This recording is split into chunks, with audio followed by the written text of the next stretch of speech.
Ja man kāds vaicātu, vai es esmu ar mieru, ka vietā, kur es dzīvoju, Vētras ciemā, vajadzētu uzstādīt vēja turbīnas, vai kaut vai vienu, tad es noteikti painteresētos, vai mani meža baloži neaizies bojā, vai manas pīlītes pie mana daudzgadīgā ozola neaizies bojā, vai mani kurmīši neaizies bojā, lai cik tas emocionāli neizklausītos, varbūt kādam smieklīgi, bet man šķiet, ka Latvijas daba ir vienīgā būtne, mūsu zeme, kura mūs uztur, kura pacieš visu, kuru panes visu, ja? Kā Jāņa evaņģēlijā rakstīts. Kas ir mīlestība? Mīlestība priekš manis ir Latvija, un ja kāds grib mūsu Latviju vēl joprojām izcirst, vēl joprojām iznīcināt, vēl joprojām uz mūsu dabu, uz mūsu arī iedzīvotāju letiņu, nodokļu, darba rēķina pelnīt, tad lūdzu pajautājiet mums. Pajautājiet mums, vai mēs esam ar mieru.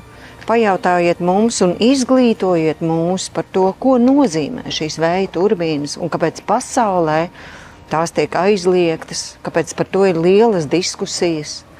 Tāpēc pirms mēs par kaut ko balsojam vai pirms mēs kaut ko pieļaujam, varbūt šajā gadījumā ir vērts pirmkārt uzzināt, būt zinošiem, un otrkārt izmantot savu balsi, lai jūsu meža balodīši, jūsu pīlītes, jūsu kurmīši, jūsu cirslīši, jūsu daba dēļ šīm vēja turbīnām neaiziet bojā, un jūs par to maksāsiet vēl lielākus nodokļus.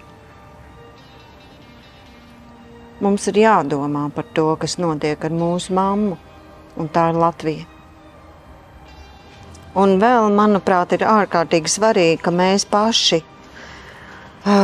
mūsu zemes, cilvēki, mūsu zemes cilvēki, mūsu Latvijas cilvēki apzināmies to, ka mums ir iespēja izvēlēties, ka uz mums gūstā šī atbildība, jo ir cilvēki, kuriem ir viena alga. Nevis viena alga, bet viena alga. Es teiktu tā, viena banknote, vienalga kādā valūtā, kuriem ir pats svarīgākais, kas būs viņu maciņā vai viņu kontos, bet tu no zemes esi nācis un par zemi tev jāpaliek. Un tev zeme nepiedara, tu piedari zemei, tu piedari savai tēvzemei. Un padomājiet katrs viens, vai jūs vēlētos, lai jūsu sētā, kur ezerā, dīķī, peld zivis, pārojas gulbi, jūs gribētu iespraust kaut kādu vēja turbīnu.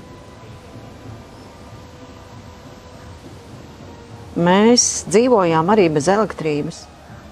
Mums bija skali, mums bija sveces, mums bija ugunskuri. Kuram tas ir izdevīgi? Man šķiet ir svarīgi uzdot jautājumu, kuram šobrīd un kāpēc tas ir izdevīgi, ka mēs kļūstam Latvija par kādu platformu, lai īstenotu savas merkantīlās intereses. Man šķiet ir vērts par to padomāt, vai ne?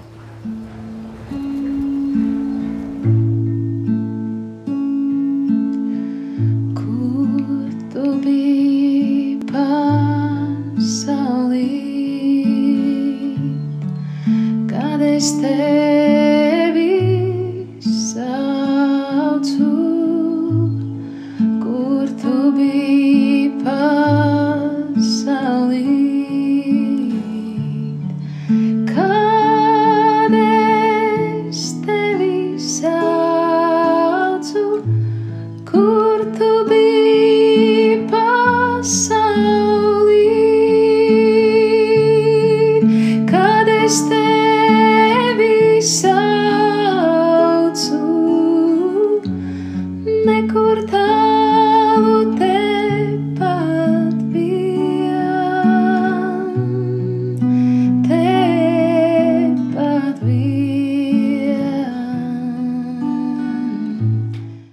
Piesako mums sociālajos tīklos un pievienojas biedrībai Drosme darīt.